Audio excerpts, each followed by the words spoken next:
Good morning, everyone. Let me first thank you, the European Centre of Law and Justice, for me to be here today, but I also would like to thank you for coming and listening to us. I will try to make you reflect on some of the issues donor conception and surrogacy can cause upon those who are conceived or created that way. My name is Stephanie, I'm 39 years old, and I'm a donor conceived from Belgium. My mother desperately wanted to have children. My father was infertile, and they ended up in the private practice of one of the first Belgian fertility doctors, who discovered that a lot of money can be made out of this despair from adults longing for at least half a child, biological child of their own. In my country, donor conception is practiced since the early 50s. Surrogacy is practiced since 2003. My parents got one of the first package deals of the industry. They paid a fixed price for the continuous trying to get my mother pregnant with the sperm of an unknown man. A man who supposedly would resemble my social father, so that an illusion could be projected and it would be less awkward for everyone.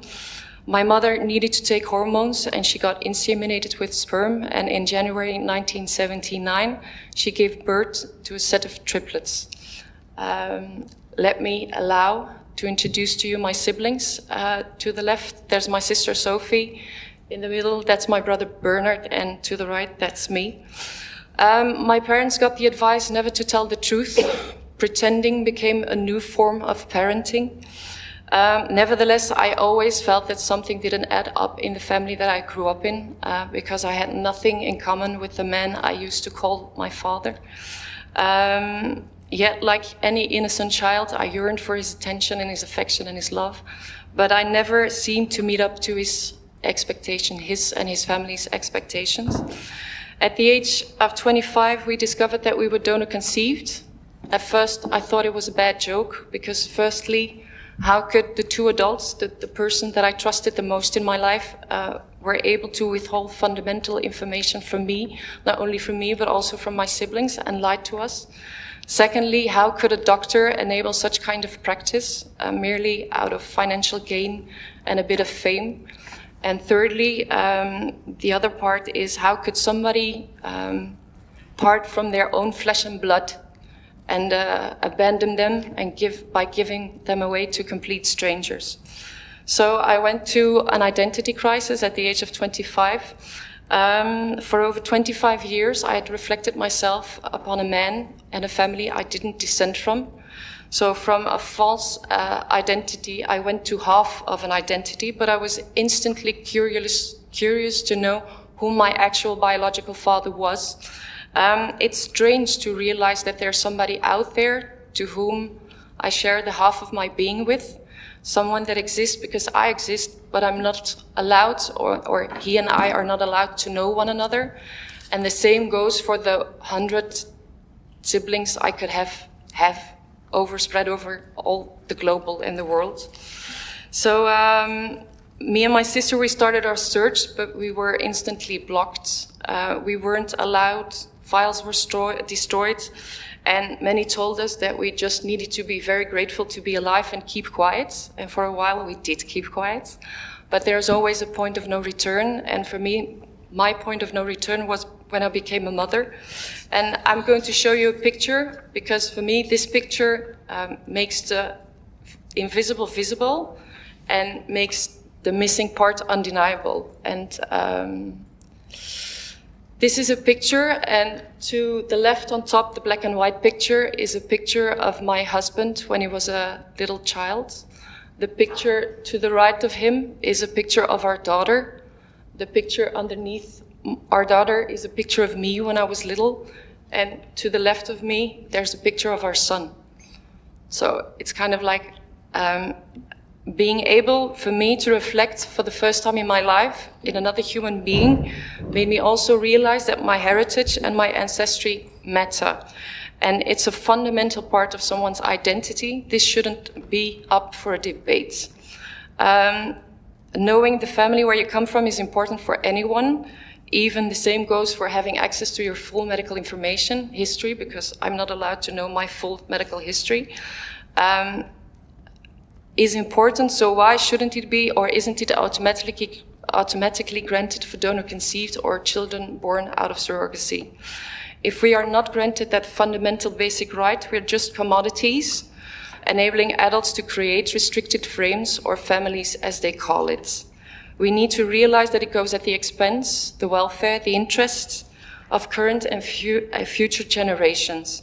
The implication upon us, the children, are much too big to ignore or to deny any longer. In my country, in 2012, there was nothing for donor-conceived, so I started an organization enabling donor-conceived to connect, but I also reached out to parents, to donors, to doctors, also, the good ones, not the bad ones. And I did a lot of research on the industry, the legislation, the lack of regulation, and I got connected with independent specialists like professors in ethics, geneticists, lawyers, good politicians. And my country is on the verge of realizing that the current legislation not only discriminates, but also fundamentally harms the humans it tends to create. But it's a fierce fight, because we're fighting against the multi-million-dollar fertility industry. Most of the governmental organizations that get funding and should advocate for the rights of all children lack commitment, but also the guts to represent us correctly. Not wanting to wait anymore for everybody else to do their jobs, we took our fate in our own hands and our right as well. So in May 2017, a first European donor conceived, succeeding in tracing her unknown, anonymous biological father. And I'm also going to present her to you. This is Amy Stikkelman. She's a donor conceived from the Netherlands.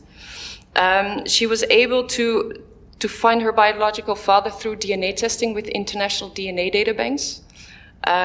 Because you see, the key in finding our unknown biological family lies in our DNA, and we've got plenty of it. Amy had a DNA with a distant cousin. She knew that it was a match on her father's side, so she started to build the family tree of the distant cousin, the DNA match, and she was able to figure out in which branch of the family tree the father was hanging in. With other 5 donor-conceived, Amy founded an organization called the Donor Detectives. 4 donor-conceived come from the Netherlands, 2 come from Belgium, and I'm one of them. We're a non-profit organization. We do this in our spare time, and we work pretty hard. But we try to help and to inform as many people as we can, enabling them to tracing their unknown biological family.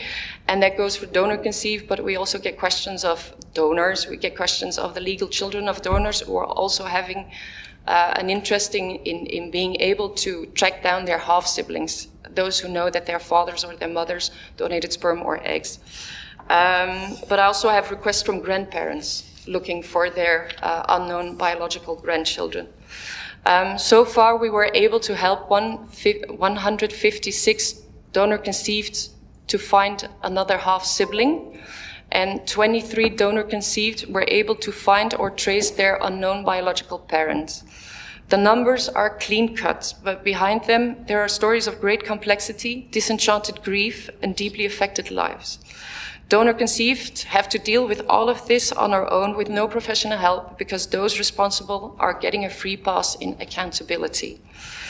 DNA doesn't lie and provides us finally with answers, but we're also uncovering the actual lack in morality and ethics of the industry. For example, limitations in the amount of siblings that were created with the same sperm or the eggs are not limitless. So you have a maximum, but they're oversee. Sperm or eggs of unhealthy person are being used to conceive people, but there's also the cases of fertility doctors who are using their own sperm. So donor-conceived are now finding out, some donor-conceived are now finding out that the man that filled the cup was the doctor himself. These findings, all these findings, also add up to the collateral damage that donor conception and surrogacy causes. And I will now go to my bit of my personal story. I uncovered through DNA testing that my sister has another biological father than me.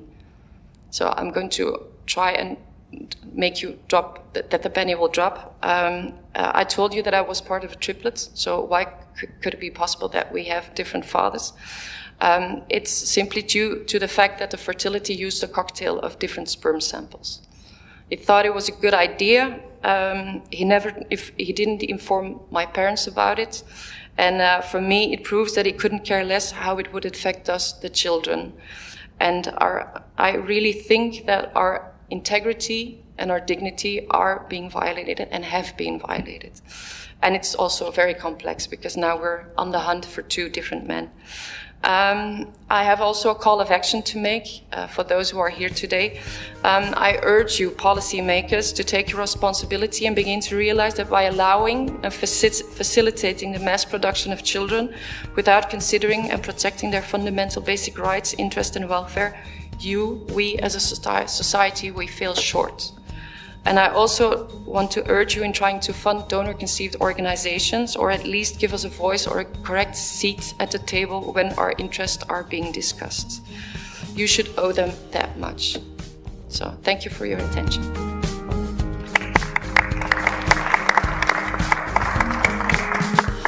Thank you very much, Mrs. Remakers.